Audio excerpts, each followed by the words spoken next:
to a very, very special Scotter 47 review. As you can see, this is of the, well, it's a Hornby class 43 125, HST 125, and it's in the exclusive to Modelzone East Coast Livery, which, I'm going to be controversial here and say that this is probably my favourite livery the HSTs have ever been in. I know a lot of people like the original one. I know a lot of people like the hybrid original Swallow one. But this is my favourite. Second is the cross country, and then maybe the original. We'll see. So anyway, this is,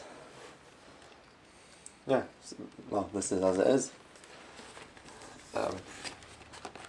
It's the DCC ready version because that's all it comes in, the East Coast one. So let's get stuck in, shall we? As I said, got this from Modelzone. It's reduced, I think, to £120, which, well, I know, reduced to 120. That'll tell you just how much these are go for. Never pay Hornby's recommended price for one of these sets, because they recommend 150 for the DCC ready ones, and that's just ridiculous for what you get. So always get discounted ones. They'll be out there somewhere. So if we look here, it's a Bobo diesel. Don't know what that means. Class 43. We got a power car called Craig and Tinney, and power car blah. And on the back you see the coaches available. However, they've lined them up strangely, but that's just me.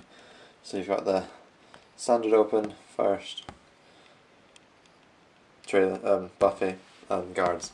Now the East Coast operates 9 car sets, so a guard, 1 guards, 4 TSOs, a buffet and 2 first classes.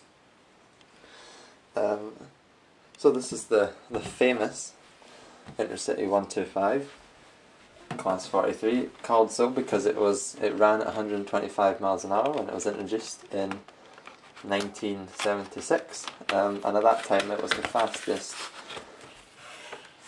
scheduled passenger service in the world. Imagine that. Britain's railways being in front of their game, eh? I should have showed you this. It comes in the, once you take this nice sleeve off, it comes in the monotonous Hornby multiple unit box, which, it's the same for the class 1. The 156 comes in this, and the 101, so nothing special about packaging. Has this usual label. You've got the usual foam tray. Yeah, it's okay. Nothing amazing. Leaflet thing. Don't want to see that. Insulating sleeves. Never used them. Let's get to everyone's favourite part. As you can see, they're wrapped up in tissue paper, but they've also got these weird kind of polystyrene bits to hang on. So let's actually take a look at the power cars. Okay, so I've lowered the camera down so you get a better view. So shall we do a little unveiling? Whoa. Look at that. Isn't that just the most iconic shape ever? I've never met anyone who doesn't love the 125s. They're just such a distinctive shape with this curved nose and everything. And Hornby have captured this really well. These are top of the line models, don't make any mistake about that. They were retooled a few years ago by Hornby, and they're just incredible. If we start at the front, if you've seen the cab detail is amazing, probably the best I've ever seen. You probably can't see it on the camera, but you've got the 2 seats, you've even got the control panel, there you go, you can see that. And the dials, the little dials are painted. How incredible is that?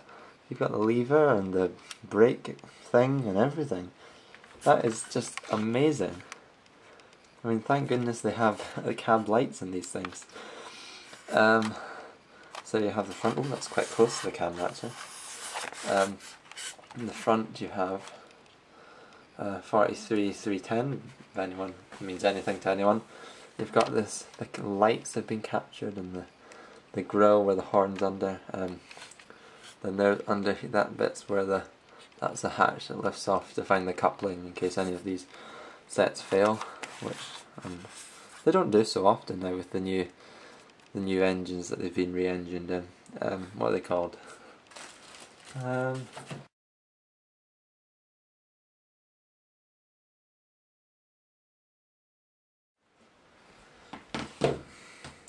Yeah, I was just checking stuff. Some there. Yeah, these are the re-engine types with the MTU ones. Well, there's a lot of hate out there for the MTU engines. I mean, there's a lot of people I've seen a lot of angry comments about when when the train operating companies were re-engineing these, but I don't see the point, because I mean, train operating companies aren't just going to keep an engine in because it sounds nice for some train spotters. That quite annoyed me, those comments, as you may be able to tell. So you've got this. I really like this nice silver paint scheme, and all the lines are very crisp. The white is like kind of embossed up from the grey or the silver. You've got this really nice East Coast. So East Coast running up from King's Cross, up the East Coast main line, as the name might suggest. These sets were running from, well, these kind of like the King's Cross to Aberdeen, to Inverness, to Leeds, Hull, that sort of places, where the lines aren't electrified. In fact, from the Inverness and Aberdeen HSTs to King's Cross, they're very popular because they're non-stop after Edinburgh Waverley. So we've got the little details about how much load can be stored in these, the luggage areas that are here. Normally, if you look through these doors, you can see a nice control panel, but all I can see through it is wires. But we forgive Hornby for that. Now, the underframe detail on this is astonishingly amazing. Oh, I should say that this is the dummy unit. And Intercity 82 was right when he said, "Dummy, she may be; dummy, she is not." Because they've got all the engine bits and the bogies. What's weird about this is the nice and weird. You can see the wheels are kind of painted grey, which I believe is slightly prototypical.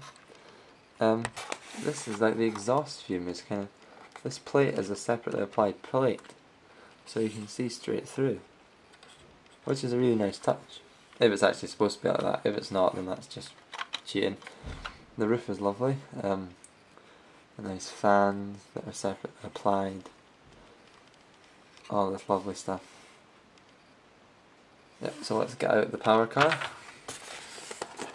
Well, that was a real struggle. Took quite a bit of effort to get it out, because it's really well packed in. There was like this thing holding it at the back, and then there's of course this travel case. But before we look at that, this popped out.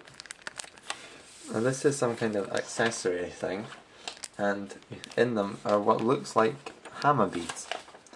I presume they're not hammer beads, but I believe they're for replacing the drive tube on the fan, which would suggest that the fans spin, which would be really nice.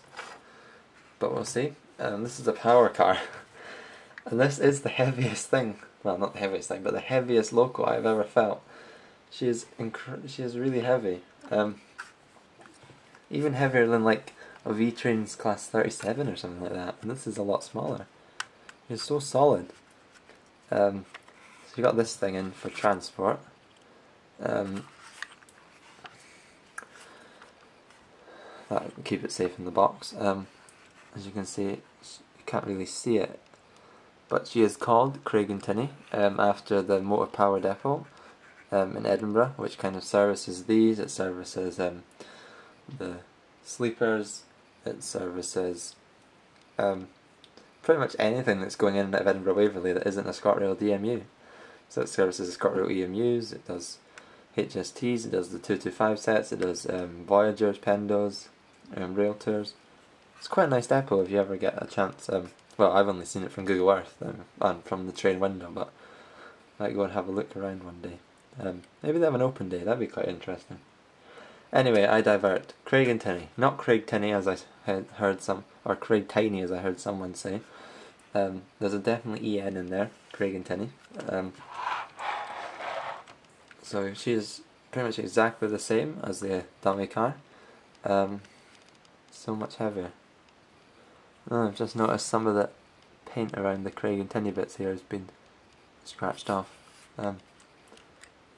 It's got the, at the ends it's got the couplers, or what would be the couplers in real life.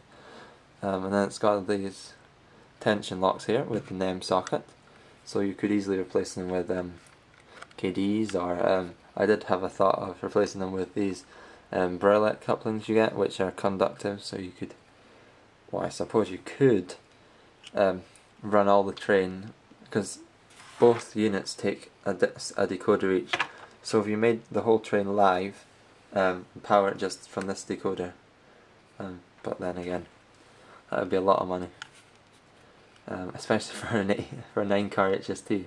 Be alright if you were doing it for those 5-car sets the Virgin used to run, but not for a 9-car. So yeah, we're talking about these couplings. Thankfully, inadvertently, Hornby have got something right. Although you might not think so. You might be thinking, oh, these big bulky things, they look stupid, they should be the little one that Backman have. But if you watch my review of the 37, I spent at least 5 minutes ranting about how bad the little Backman couplings are, because they're just so flimsy and it's rubber stamp. I don't think they're kind of, they're this weird. Right, I'm not moaning about them, but basically the Backman little tiny ones are rubbish. These, however, the slightly wider Hornby ones, are much better. Let me explain why before you start writing a comment at the bottom. Because there's more space on here, therefore, let me demonstrate with this, there is more coupling contact as it goes around curves. So there's more of a bar for them to hold on to, so if they're going around a tight curve, then the couplings won't ping off and it'll come on loose, which happens a lot. And also, because it's a HST set, so it'll be running in both directions, the tiny ones are rubbish if they're being pushed, but these ones are much better. So inadvertently, Hornby have gotten something correct. Woohoo! Well, it's come to that stage of the review. I'm sure you've all been waiting for it. It's time to go upstairs and run her. Now it's at this point in the proceedings that I must interrupt. This is myself speaking to you about 2 days after I've recorded this review. As you might have been able to tell, I was quite euphoric, quite excited when recording this review, and I skipped over quite a few little details. First off, I completely forgot about the opening doors, which are cool, but pretty pointless. I mean, fair enough on a small shunter, where like you often have the drivers hanging out of the door of the cab, but on an HST you wouldn't. Mind you, unless you're... And it's always nice to have the option. If you're like... Maybe if you're modelling a depot, and that would be a useful feature. But anyway, that's nice. One thing about these grey wheels... they're kind of a bit light, if I'm honest. Now, I know they look dark on this camera, but that's just the way it films. And they're a touch lighter than they should be. Apart from that, nearly everything else is correct. They've got the right cluster lights, the right engine grills, and everything for the refurbished MTU ones. Whereas people, well, they might, well, what am I trying to say? Whereas, which shows that they put effort into it rather than just simply reproducing their old ones. The only thing, which is a classic Hornby mistake, is this grill, these grills on the here. These grills, in every single picture I've seen, and every single East Coast HST I've seen, even the outer sleeve of this box has these grills painted silver. which is ridiculous because if they can get it right on the prototype model that's on the outside of the box, they can get it right on the model that they sell. But then again, it wouldn't be Hornby if they produced the perfect model now, would it? Right, anyway, on with the review. Let's see her running about.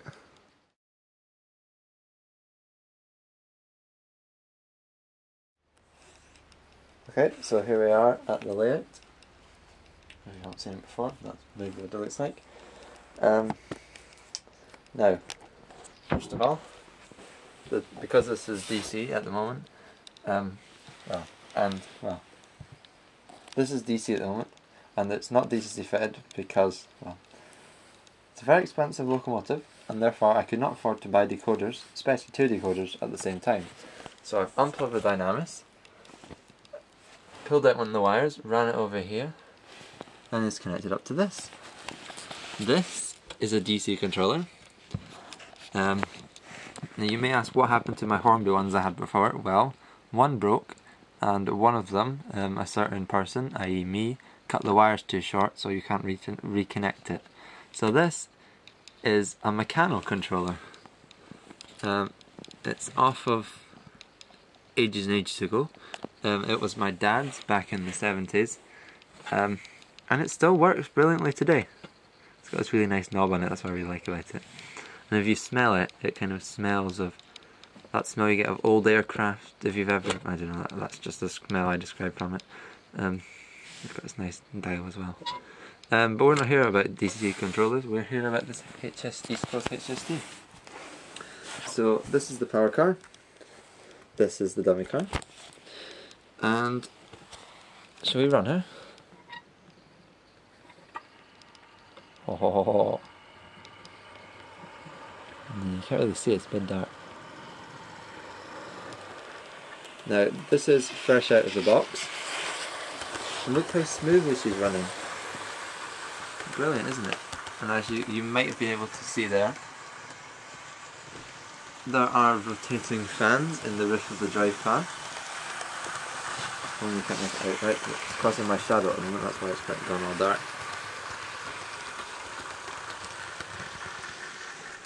So just to demonstrate the roof fans to you, got her running very slowly. So you can see them moving. Now, on the dummy car they don't move, which is a bit of a shame. But then again, there's no motor in there, and if they had put a motor in there, that would have just ramped up the cost. And it's as expensive as it is at the moment. This is on DC mode. I'm running quite slowly, and as you can see, the lights are still shining. These are the nice backlights. And if we just come around the front, you can see the front lights, although they be flickering at the moment, and you can't see the cab light because it hasn't come on yet. That's the weird thing about this, is it seems to be taking a lot of power, because the front lights don't really come on until you've got it going at quite some speed. So let's get it back up to speed and run around for a bit.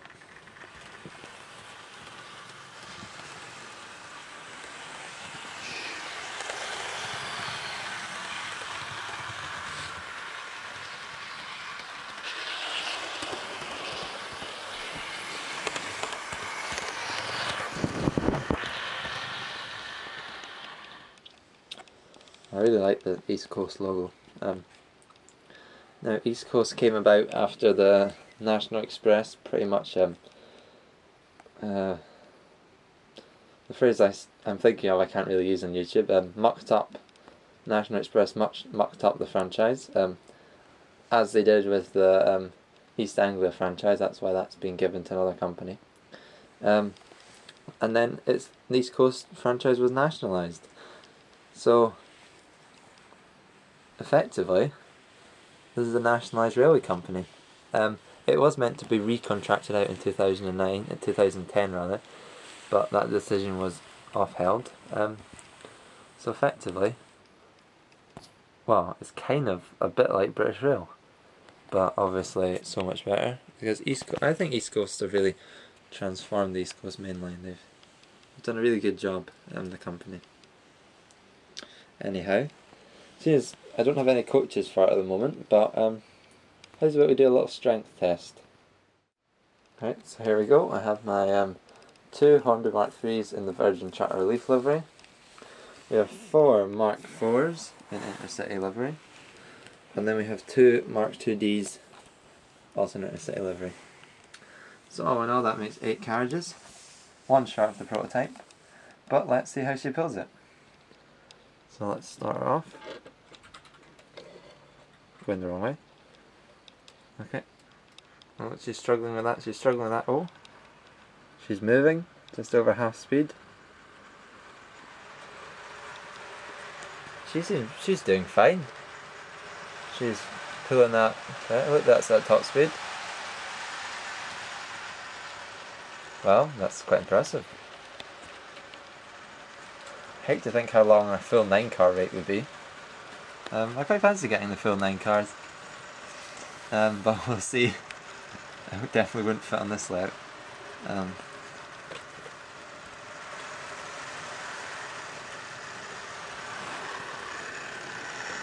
No problem at all. Oh, caught a little derail there.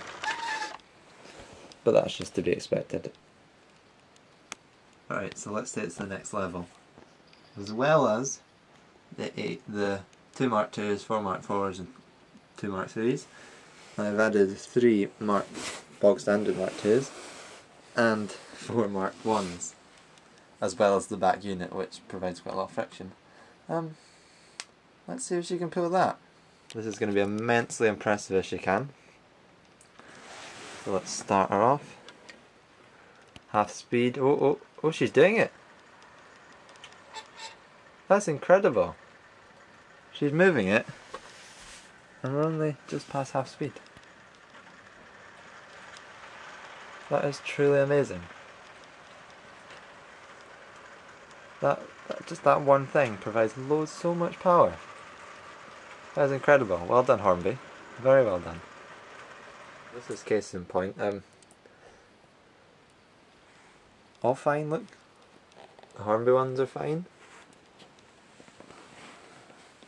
But one of the backman carriages has fallen off. That's not really to do with the couplings, that's more to do with the fact that it's such a long train. Go around quite tight curves. Shall we connect up the postal wagons as well? Just to see how she does? Oh, I think we might. Let's go on. Obviously we won't be attaching this one because this is the troublesome coach, which always derails. Okay, so this is just definitely landed on Clyde Cuckoo. There is the back unit. Here we have 3 Royal Mail, 2 RES Mark 1s, 4 Mark 1s, 2 Mark 2s, 2 Mark 3s, 4 Mark 4s, and 2 Mark 2Ds, which is a total of 1, 2, 3, 4, 5, 6, 7, 8, 9, 10, 11, 12, 13, 14, 15, 16, 17, 18, 19, 20 coaches, which is well beyond what they actually pull. But let's see how she does.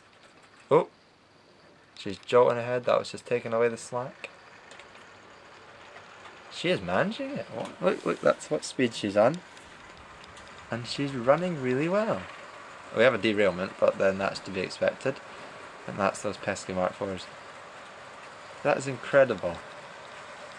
As well as an exquisitely detailed, accurate, lovely model, Hornby have also produced a really, really strong model. I'm just lost for words. It's amazing. I think this is all the proof you need for the Hornby HSTs. And if you want to see more on getting the actual carriages for it, then I would suggest that you subscribe to my channel. Thanks for watching.